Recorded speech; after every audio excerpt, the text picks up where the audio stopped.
Hello and welcome back to Dukascopy TV. In the studio with me today is Lon Fairbrook from Finsbury International. Lon, thank you for coming in today. You're welcome, Monica. Excellent. Now today we're going to be talking about what's a big interest to people living in the USA. They're looking to how they can invest their retirement plans offshore to securities and how they can report it to the IRS with zero value. How can this be the case, Lon? Well, we're talking about qualified retirement plans, of which there's about 100 million in the United States with funds of 11 trillion. That's 11 with 12 zeros behind it. And basically, when you have a qualified plan, the IRS, the Internal Revenue Service, guarantees the tax-deferred benefits of the plan. So therefore, if a client was investing offshore, it would be listed as zero value on the IRS form, which is Foreign Asset Form 8938. Now, it's also important to know that some people have the wrong impression about going offshore. They think that they've talked to an attorney, they can open up a limited liability company or in other ways invest offshore. But the problem is what's called a passive foreign investment company. Now, I'm sorry to get into these details, but they're really important to know. Because if you're not working offshore, anything that you're earning that's not from your active participant at work is considered passive foreign income. And regardless of your own personal income, it will be taxed at 36.9%, which, as you know, is higher than the highest tax rate. In addition to a lot of paperwork that your accountant would have to file. It's very difficult to understand. So that's the other advantage when going offshore through a qualified retirement plan, is that there's no PFIC issues, because PFIC issues only is for individuals, not for qualified plans. So therefore, you can go offshore with your investments and be able to report it as zero value because it's tax-deferred growth. So Lon, could you tell me a little bit about the 401k and what it was designed to do? Well, that's a very good question, Monica. A lot of us probably are too young to remember, or maybe we do remember, and that is the 401k was actually started and designed in the late 70s as a supplementary tax-sheltered savings plan. It was never designed as a retirement plan.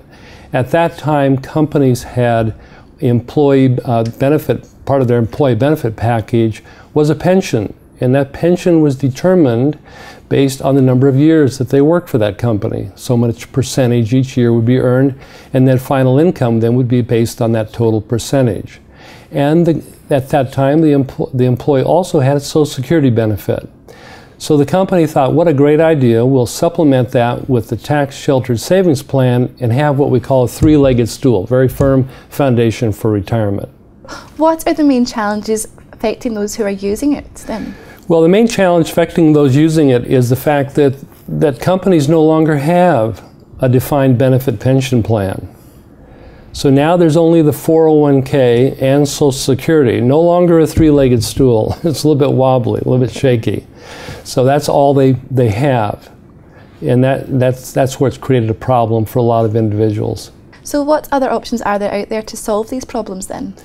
Well, there are some other options, and everyone should look at considering other options, because some of the problems with the 401k are dependent upon the list, the menu list that your employer has decided upon that would be most suitable for you. Well, that's pretty difficult, and sometimes that list is only 15 or 30 items. One of the big news broadcasts in the US, program called 60 Minutes, came out and said, well, a lot of those funds are a little bit mediocre. They're not really the best choice. And again, a best choice is hard to determine because everybody's a different age. What might be good at 25 may not be so good at 55. So that's where the real problem has come with the 401k, is very restricted in choice. Okay, so that sounds a little bit daunting then. Are there any other alternatives? Well, of course, the employer sponsored the 401k, but if they get to the point where they could roll that 401k into an IRA, then they would have the menu choice of the IRA service provider, which again may be a difficult and daunting task. So what do? We look around at all the different IRA service providers to find the best menu. How do we handle that? This is becoming a problem for everyone. particularly when you have to remember when the 401k began, there were less than 200 mutual funds, and now there's probably over 100,000 worldwide. Big difference. Okay, so are there any other choices for your IRA then? Well, there are people that are talking about an IRA where they add an LLC to it. Now remember, if it's a foreign LLC or a domestic LLC, probably won't make any difference because it's a qualified plan. But the LLC has been promoted on the basis that it gives you self-direction. It's your IRA passport, so to speak, or a checkbook IRA. But that can also create problems because the IRS has made a ruling so that listeners can do the search engine on this. It's ruling 4975. Okay, and basically what it says is if the IRA determines at some later time that you're the custodian of your IRA, then they disallow all the tax benefits. So that'd be a pretty wrong choice decision to make. Also, some of the self-directed called IRAs have a lot of risky investment choices. Your unemployed next door neighbor could come to you for a loan. You could make that loan to him under a self-directed IRA. Okay. Or you could purchase crop, livestock, commodities, a lot of things that are very risky if you're not very knowledgeable about it. You could do tax liens, stock rights and warrants. Again, hugely risky possibilities. So I think that those are not really the best choice for when considering a retirement planning. So you mentioned global choice and also geodiversification. Could you tell me a little bit more about FATCA? What does it mean? Well, that's a very good question, Monica, because when it comes to global choice, how much global choice does a person actually have? As we talked about earlier regarding the passive foreign investment company problem, we don't have that situation if we're doing it through a qualified retirement plan. But now, over the last year, something new has come up, the Foreign Account Tax Compliance Act. Now, this is where the United States has asked then the foreign financial institution to report who their U.S. clients and U.S. beneficiaries are. A lot of paperwork. Who are these people? You need to report it. And if you don't report, any transfer from the United States to you will be withheld by 30%. Kind of forcing people to do a lot of reporting. So what that has meant then is that if a U.S. person goes outside the U.S., goes to a foreign financial institution, any kind of a securities provider or trading platform, they basically say, no, sorry, we don't want USA persons. It creates too much work, it's too expensive, we don't want to get involved. So on the one hand, you could go offshore because of the PFIC rule, but on the other hand, you can't buy anything when you get there. Okay, so a bit of a catch-22 there. Isn't there any way to solve that FATCA problem? Well, in fact, there is.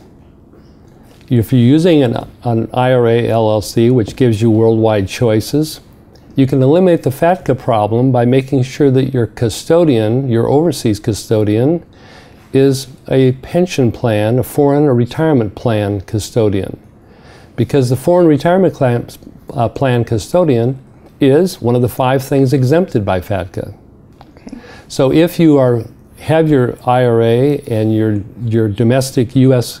custodian, what we call the passive custodian, reporting to the IRS, and now you have your foreign custodian, your trading platform, your offshore purchasing vehicle, and that custodian is a pension plan, foreign retirement plan, a regulated, registered, recognized foreign retirement plan custodian, then it is exempt from FATCA, and therefore the investment provider will be willing to do business with you. Okay. Nice, huh? So in that sense, what steps can people take to ensure their retirement fund future? We would really prefer that a client would work with regulated, registered, recognized funds where they have a track record, they're accountable to someone, and they're regulated in a very strong financial area.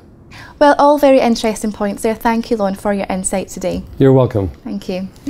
Now that's all we have time for at the moment, but click back to Dukascopy for all the latest news and interviews like this one. For now though, goodbye.